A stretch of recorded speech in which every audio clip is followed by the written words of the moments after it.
ఓం నమ శివాయ. శ్రీ లలితా సహస్రనామ స్తోత్ర పారాయణలో భాగంగా ఈరోజు 34వ శ్లోకం. హరనేత్రాగ్ని సందగ్ధ కామ సంజీవనౌషధి శ్రీమద్వాగ్భవకూటైక స్వరూప ముఖ పంకజ. శ్లోకం యొక్క అర్థం: హరనేత్రాగ్ని అంటే శివుడి మూడవ కన్నులోంచి వచ్చినటువంటి అగ్ని. సందగ్ధ అంటే పూర్తిగా కాలిపోయిన. కామదేవుడు అంటే అతన్నే మనం మన్మధుడు అంటాం. మనసు కోరికలను తీర్చేటువంటి దేవుడు అన్నమాట. సంజీవన మళ్ళీ ప్రాణం పోయడం. ఔషధి అంటే మందు. శ్రీమత్ పవిత్రమైన దివ్యమైనటువంటి. వాగ్భవకూట అంటే పంచదాక్షరి మంత్రంలోని మొదటి భాగం. పంచదాక్షరి అంటే లలితా తల్లికి అత్యంత పవిత్రమైన మంత్రం. దీనిలో మొత్తం 15 అక్షరాలు ఉంటాయి. అందుకే పంచదశ అంటే 15గా విభజించబడుతుంది. వీటినే 3 భాగాలుగా విభజించడం జరిగింది. మొదటి భాగం వాగ్భవకూటం, రెండవ భాగం కామరాజకూటం, మూడవ భాగం శక్తికూటం. ఈ 3 భాగాల గురించి మీకు డీటెయిల్గా ఎక్స్ప్లెయిన్ చేయాలంటే వీటి గురించి కావాలని మీరు కామెంట్ చేయండి.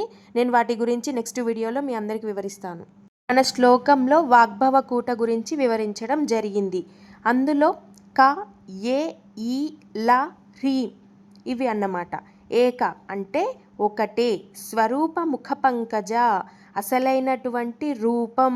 కమలంలా సుందరమైన ముఖం కలిగినటువంటి అమ్మవారు అని అర్థం. శివుని మూడవ కన్ను యొక్క అగ్నిచేత దహించబడినటువంటి కామదేవునికి మళ్ళీ జీవం ఇచ్చినటువంటి ఔషధం అమ్మవారు. ఆమె ముఖం పంచదశాక్షరి మంత్రంలోని వాగ్భవకూట స్వరూపంగా కమలంలా సుందరంగా ఉంటుంది. ఈ శ్లోకంలో శివుడు కోపంతో కామదేవుణ్ణి దహించగా విశ్వంలో సంతానోత్పత్తి ఆగిపోయింది. అమ్మవారు కరుణతో కామదేవునికి జీవం పోశారు. కానీ ఇప్పుడు అతను అనంగుడు అంటే శరీరం లేనటువంటి రూపం కలిగినవాడు అయ్యాడు. ఆమె ముఖం వాగ్భవకూటం రూపం కావడం వలన జ్ఞానం, వాక్చాతుర్యం, సౌందర్యం అన్నీ ఆమె దగ్గర ఉన్నాయన్నమాట. ఈ శ్లోకంలో అమ్మవారి యొక్క కరుణాశక్తిని తెలియజేయడం జరుగుతుంది. ఈ శ్లోకాన్ని మనందరం జపించే సమయంలో జ్ఞానశక్తి, వాక్చాతుర్యం, కరుణ పెరుగుతాయి. ఈ శ్లోకం మీ అందరికీ నచ్చిందా? నచ్చినట్లయితే వెంటనే వీడియోని లైక్ చేయండి. అలాగే మీ మిత్రులందరికీ షేర్ చేయండి.